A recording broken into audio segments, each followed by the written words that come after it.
नमस्कार दोस्तों, आज हम बात करने वाले हैं दुनिया के सबसे महान ग्रंथों में से एक महाभारत के बारे में। अक्सर लोग महाभारत को सिर्फ एक युद्ध की कहानी समझते हैं, लेकिन सच्चाई यह है कि महाभारत केवल युद्ध की कथा नहीं, यह ग्रंथ मानव मन के स्वभाव को बहुत गहराई से समझता है। इसमें बताया गया है कि मनुष्य के अंदर अहंकार, ईर्ष्या, लालच, मोह और धर्म के बीच कैसे संघर्ष होता है। इसलिए कई विद्वान महाभारत को मानव मनोविज्ञान का सबसे बड़ा अध्ययन भी मानते हैं। महाभारत की रचना परंपरा के अनुसार व्यास जी ने की थी। यह दुनिया का सबसे बड़ा महाकाव्य माना जाता है और इसमें लगभग 1 लाख श्लोक बताए जाते हैं। महाभारत में केवल एक परिवार की कहानी नहीं, बल्कि इसमें मानव जीवन के हर प्रकार के स्वभाव और भावनाओं को दिखाया गया है। इस ग्रंथ में हमें धर्म, अधर्म, कर्तव्य, मित्रता, धोखा, राजनीति और जीवन के कई गहरे रहस्य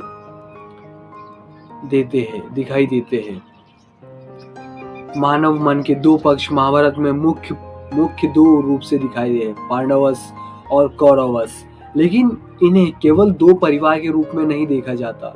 यह असल में मानव मन के दो स्वभाव को दर्शाता है। पांडव धैर्य, संयम और धर्म का प्रतीक है, जबकि कौरव अहंकार, ईर्ष्या और लालच का प्रतीक माने जाते हैं। महाभारत में हमें यह सिखाती है कि हर इंसान के अंदर ये दो स्वभाव मौजूद होते हैं। दुर्योधन अहंकार और ईर्ष्या का उदाहरण। महाभारत में दुर्योधन का चरित्र मानव मन को अहंकार के लिए दिखाता है। दुर्योधन के पास शक्ति, राज्य और सेना सब कुछ था, लेकिन उसकी सबसे बड़ी समस्या थी ईर्ष्या। उसे पांडव की सफलता और सम्मान बिल्कुल पसंद नहीं था। धीरे धीरे यह ईर्ष्या अहंकार में बदल गई और उसी अहंकार ने अंत में पूरे महाभारत के युद्ध को जन्म दिया। इससे हमें यह सीख मिलती है कि अहंकार और ईर्ष्या इंसान को विनाश की ओर ले जाते हैं। अर्जुन मनुष्य का आंतरिक संघर्ष है। महाभारत में अर्जुना का चरित्र मानव मन के आंतरिक संघर्ष को दिखाता है।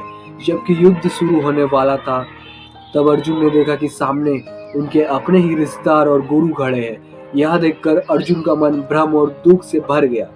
उन्हें समझ नहीं आ रहा था कि सही क्या है और गलत क्या है। यही वह क्षण था जब कृष्णा जी ने उन्हें जीवन का गहरा ज्ञान दिया। भगवद गीता जीवन का मार्गदर्शन। युद्ध के दौरान में भगवान श्री कृष्ण जी ने अर्जुन को ज्ञान दिया, वही बाद में भगवद गीता के रूप में प्रसिद्ध हुआ। गीता में भगवान कृष्ण जी ने बताया कि मनुष्य को अपने कर्तव्य यानी धर्म का पालन करना चाहिए। मनुष्य को अपने कर्म करते रहना चाहिए और परिणाम की चिंता नहीं करनी चाहिए।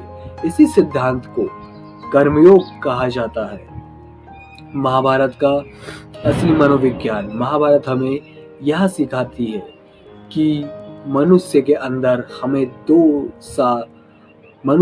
हमेशा दो शक्तियां काम करती है, एक अच्छाई की और एक बुराई की। कभी अहंकार और लालच जीतने की कोशिश करते हैं और कभी धर्म और सत्य, लेकिन अंत में हमेशा धर्म और सत्य की विजय होती है।